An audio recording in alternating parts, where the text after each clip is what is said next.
Assalamualaikum warahmatullahi wabarakatuh. Perkenalkan, saya Putri Anggraini dengan NIM 2004213 akan menjelaskan materi ke-14 tentang pemberhentian SDM pada mata kuliah Manajemen Sumber Daya Manusia Sektor Publik.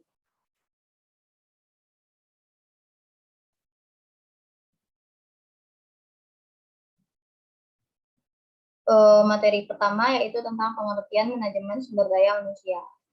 Berikut ini adalah pengertian manajemen sumber daya manusia menurut para ahli. Yang pertama yaitu menurut Melayu SP Hasibuan. Manajemen sumber daya manusia adalah ilmu dan seni mengatur hubungan dan peranan tenaga kerja agar efektif dan efisien membantu terwujudnya tujuan perusahaan, karyawan, dan masyarakat. Yang kedua yaitu menurut Henry Simamora, manajemen sumber daya manusia adalah sebagai pendayagunaan, pengembangan, penilaian, pemberian balasan jasa, dan pengelolaan terhadap individu anggota organisasi atau kelompok bekerja. Manajemen sumber daya manusia juga menyangkut desain dan implementasi sistem perencanaan, penyusunan personalia, pengembangan karyawan, pengelolaan karir, evaluasi kerja, kompensasi karyawan, dan hubungan perburuan yang mulus. Yang ketiga yaitu menurut Ahmad Esraki, manajemen sumber daya manusia adalah penerapan secara tepat dan efektif dalam proses akustis, pendayagunaan, pengembangan, dan pemeliharaan personil yang dimiliki sebuah organisasi secara efektif. Materi selanjutnya yaitu tentang pengertian pemberhentian. Menurut Undang-Undang Nomor 13 Tahun 2003 mengartikan bahwa pemberhentian atau pemutusan hubungan kerja adalah pengakhiran hubungan kerja karena suatu hal tertentu yang mengakibatkan berakhirnya hak dan kewajiban antar pekerja dan pengusaha. Sedangkan menurut Mukijat mengartikan bahwa pemberhentian adalah pemutusan hubungan kerja seseorang karyawan dengan suatu organisasi perusahaan. Alasan pemberhentian. Ada beberapa alasan yang menyebabkan seseorang berhenti atau putus hubungan kerja dengan perusahaan. Ada yang bersifat karena peraturan perundang-undangan, tapi ada juga karena keinginan pengusaha. Agar tidak terjadi hal semena-mena yang dilakukan pengusaha, maka pemerintah telah mengeluarkan beberapa kebijakan yang berkaitan dengan pemberhentian karyawan.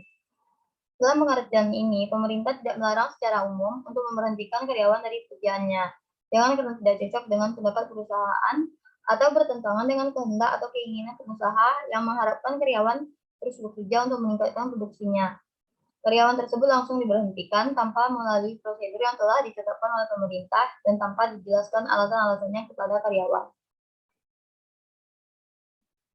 Untuk melindungi karyawan dari tindakan demikian, maka pemerintah telah mendapatkan kebijakannya sebagai tertuang di dalam Undang-Undang Nomor 13 Tahun 2003 bahwa pengusaha dilarang melakukan pemutusan hubungan kerja dengan alasan yang pertama, pekerja berhalangan masuk karena sakit perut menurut keterangan dokter selama waktu tidak melampaui 12 bulan secara terus-menerus.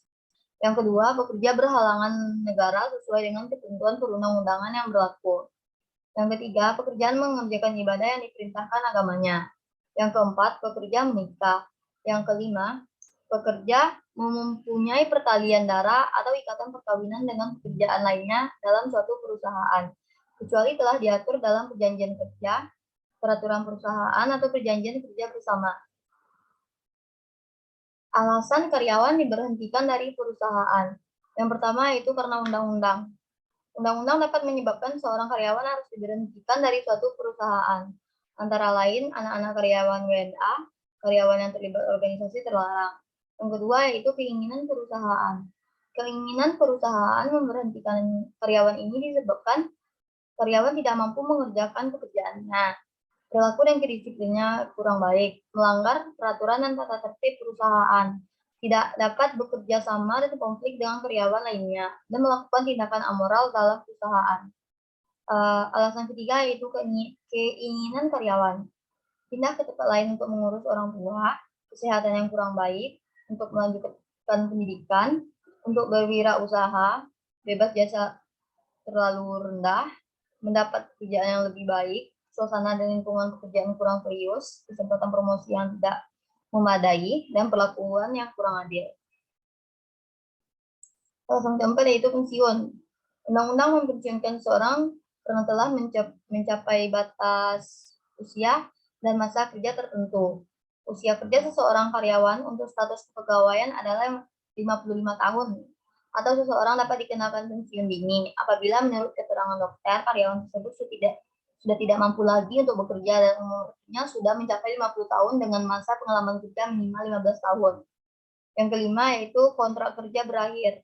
Beberapa perusahaan sekarang ini banyak mengadakan perjanjian kerja dengan karyawannya di dalam suatu kontrak, di mana di dalamnya disebutkan masa waktu kerja atau masa kontraknya. Dan ini alasan juga tidak dilakukan pemutusan hubungan kerja apabila kontrak kerja tersebut diperpanjang.